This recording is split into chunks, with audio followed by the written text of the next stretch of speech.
Short video today, out at RAF Beaulieu again. What I'm looking for today is on aerial photography from, I think, April 1943. There's some German photography. It shows a bomb target very clearly to the northwestern side of the airfield. That bomb target is also seen on photography throughout 1945, and then it starts to disappear around 1946. But what's interesting is it's on an airfield. You might think that's a strange place to put a bomb target near an airfield, but obviously it was for practice reasons. Let's get rid of that water. It's for practice reasons, so they wouldn't have been live bombs. But you can just about make it out on a Google map.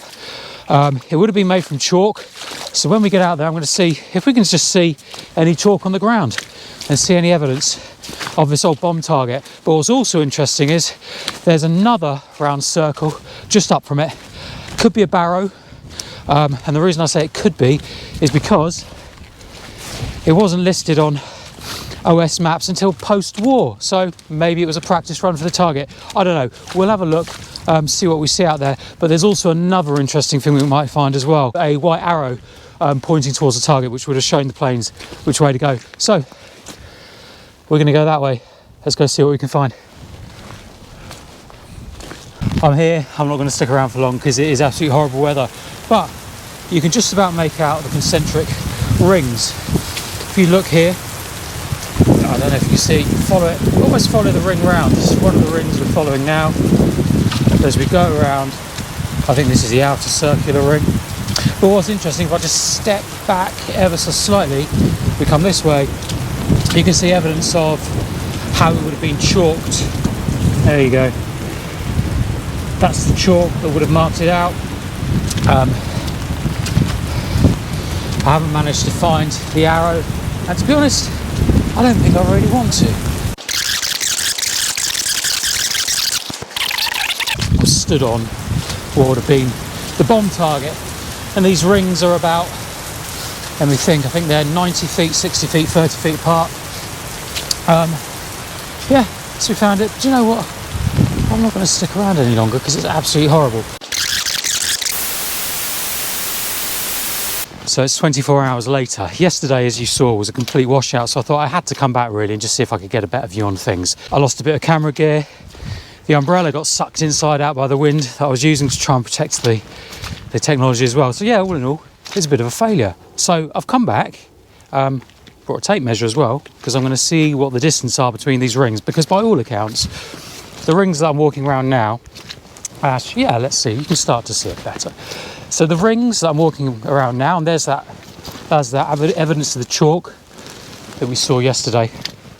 By all accounts, according to people far more knowledgeable than me about practice bomb targets, it's quite an unusual one in terms of its size, which is why I'm going to do the measuring as well. But anyway, if you go to rafbeaulieu.co.uk, I'm going to start like a rolling document of the research about this practice bombing target with a gentleman called Kirk. What I don't cover and I don't know today, and admittedly I don't know much, that's going to be updated on the website with his comments. Now, one thing that Kirk has told me is that this practice bombing target was most likely bombed with smoke bombs and also Bakelite bombs, which would shatter on impact.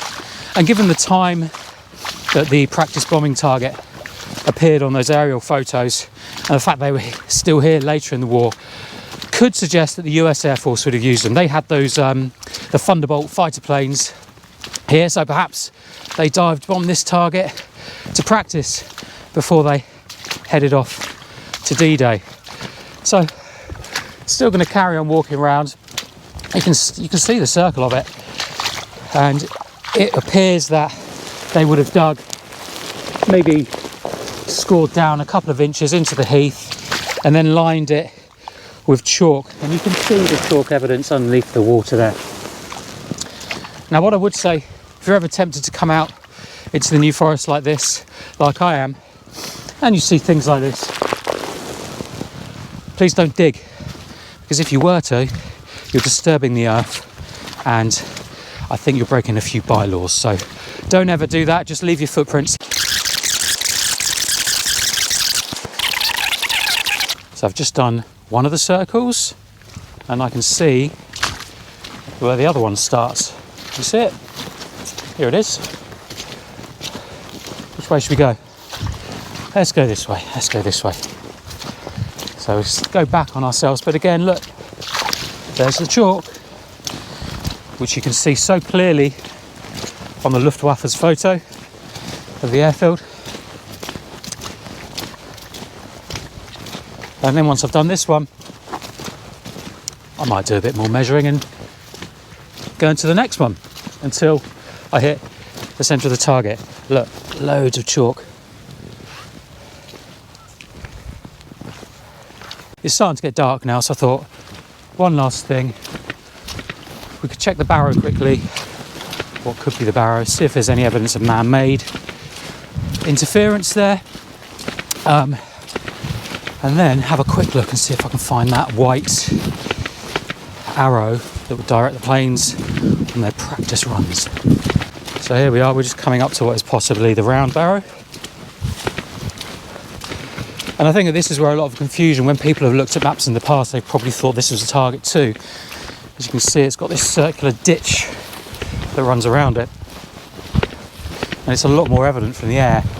But I don't know, I think, and I'm not an expert, but it just seems to be more like a barrow, one of those Bronze Age burial grounds. So we'll make our way round past Mr. Horsey here.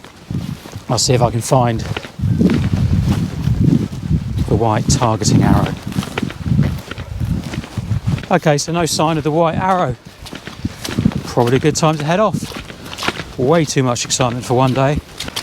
So yeah, like I said, if you want to find out a bit more about the practice target as I learn more about it, just go visit the website rafbeaulieu.co.uk. Cheers guys.